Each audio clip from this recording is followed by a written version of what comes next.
पेशावर के एक खूबसूरत गांव में अली नाम का एक छोटा सा लड़का रहता था।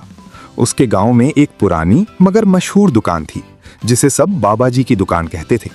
बाबा जी बहुत ही ईमानदार और नरम दिल दुकानदार थे। गांव के बच्चे भी उनकी दुकान पर जाना बहुत पसंद करते थे। एक दिन अली अपनी माँ के साथ दुकान पर गया। उसकी माँ ने कुछ जरूरी चीजें खरीदी और बाबा जी को पैसे दिए।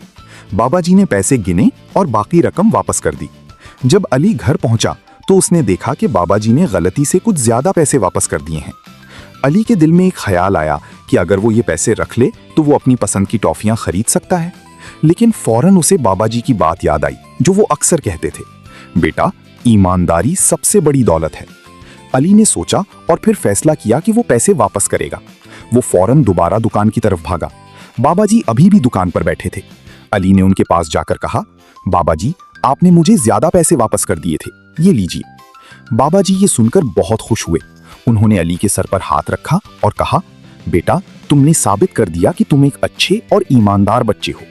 फिर बाबा जी ने अली को एक चॉकलेट दी और कहा, ये तुम्हारे लिए इनाम है। अली ने मुस्कुराकर चॉकलेट ली और खुशी खुशी घर वापस चला गया। उस दिन के बाद गांव में हर कोई अली की ईमानदारी की मिसाल देने लगा। सबक: ईमानदारी हमेशा इंसान को इज्जत देती है, चाहे वो छोटा हो या बड़ा।